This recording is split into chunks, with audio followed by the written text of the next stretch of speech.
Hello and welcome to Micro-Histories. I'm your host, Jason Bischoff-Wurstle, and today we're talking about Westville. The beginnings of Westville were in 1640, 2 years after the New Haven colony was established, around the 9 squares, which traditionally we think of as downtown New Haven. Here in Westville, this area was known as the Commons, or what I like to call the Waste. And the area itself was really established under the name Commons by settlers around the 9 squares, where land was divided up for a very, very important commodity. That commodity was firewood. Think about it. Firewood cooks and heats your homes in the 1600s. Beyond important, it's the oil of the time. This whole area was saved for that. It was also western more, while development in New Haven tended to go towards the east, towards the harbor. Westville faced West Rock. Westville was first settled by a man named Richard Sperry, who established his farm at the base of West Rock, which, similar to East Rock, is a large basalt outcropping resulting from what the continents smashed into each other and formed the beginnings of the Metacomet Range, which extends all the way to New Hampshire. But that's a whole other story. Richard Sperry set up his farm in 1640, essentially setting up a very isolated presence out here in what was known as the Commons or the Waste.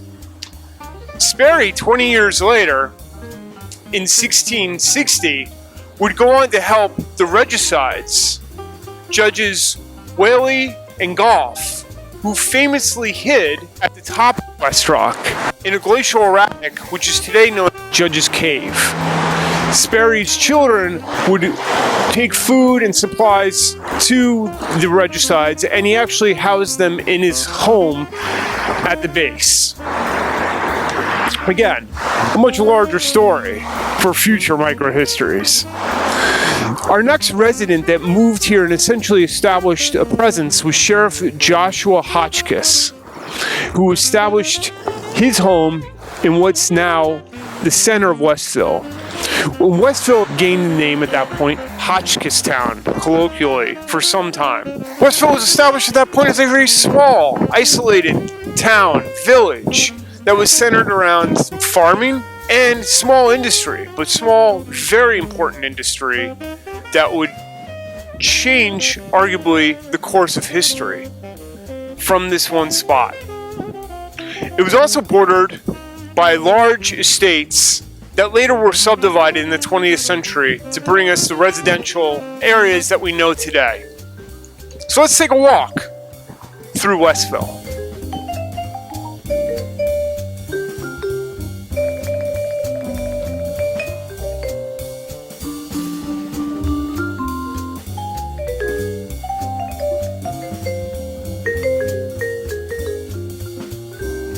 Here we are at the corner of Blake Street and Whaley Ave, which was formerly known as Main Street. Blake Street is named for the Blake brothers. Blake Street was the entrance to the industrial area of Westville. This industrial area was very important, though small, but quite important, where blotting paper was first manufactured in the United States, where the sulfur match was invented, and the Diamond Match Company had its first headquarters before leaving New Haven. And it is named for Eli Whitney Blake and his brother, Vila, who established the Blake Brothers Company. Eli Whitney Blake, while here living, working in Westville, came up with an idea as part of being on a committee in the 1850s to first pave Whaley Avenue, connecting between downtown and Westville. He realized that the current process required too many people to do and was too expensive. And he set about creating an invention that would crush stone perfectly to allow for an easy paving. This early form of pavement was invented and patented in 1858 and was indeed used to pave Whaley Avenue, connecting a smooth travel between Westville and New Haven, which also facilitated the connection and the eventual annexation of Westville to New Haven. The Fairhaven and Westville Railroad, a horse-drawn trolley that connected the far reaches of both Westville and Fairhaven, served as a direct connecting point. So people traveled faster, supplies moved faster, news traveled faster.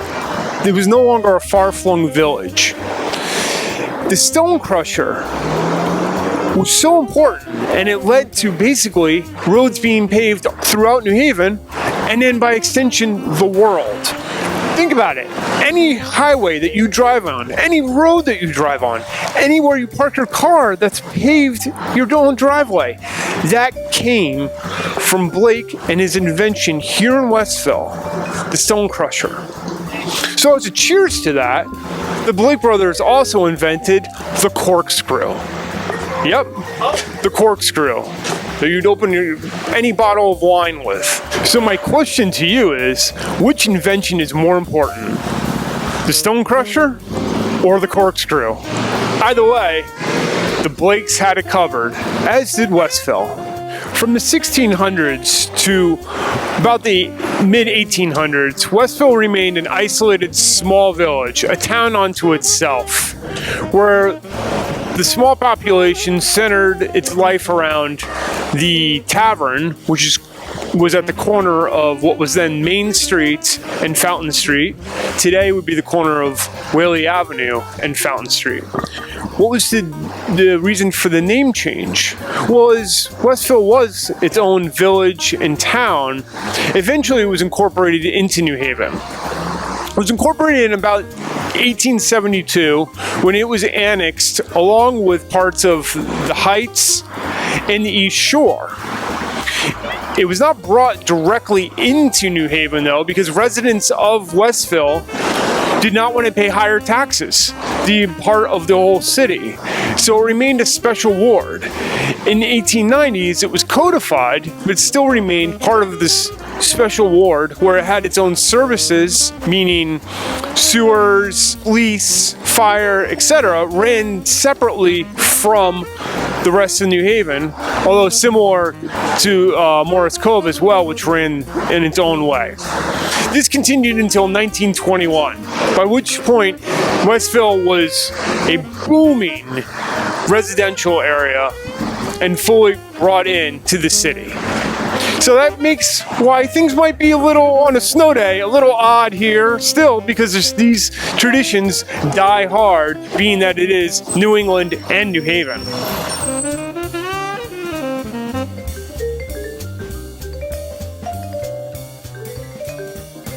Being an isolated village and also an area where firewood was produced meant that there were large tracts of empty land still surrounding Westville into nearly the 20th century. Two large parcels of land became private estates known as Edgewood and Marvelwood.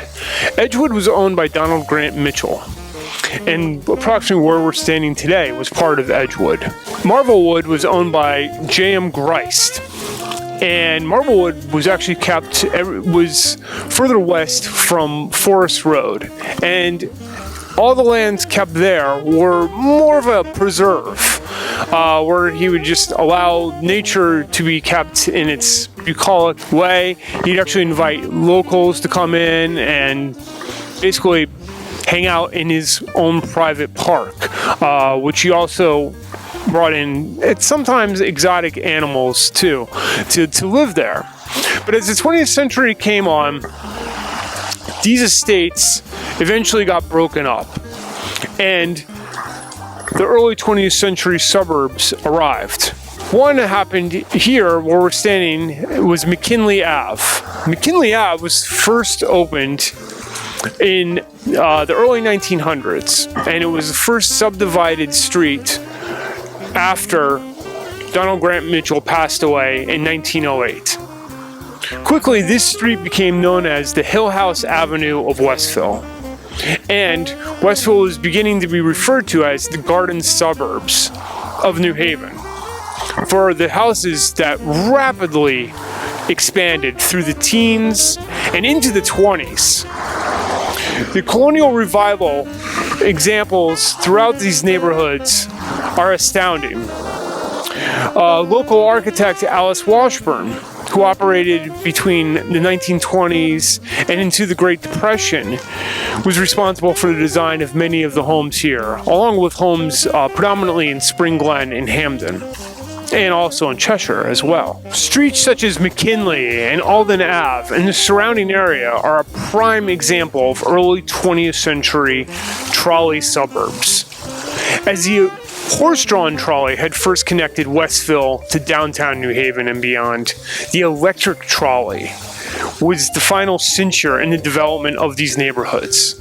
Connected via the Chapel Street Bridge, which was built over the West River by private investment in the early 20th century, it created a loop throughout and connected with the trolley lines that ran up and down Whaley Ave, thus allowing new residents in these booming neighborhoods to basically walk out their front door and hop on the trolley and make it anywhere, not just in New Haven at that point, but across the state and throughout New England, as the railroads and trolley systems had become consolidated at that point, and travel was possible anywhere at a very minuscule price.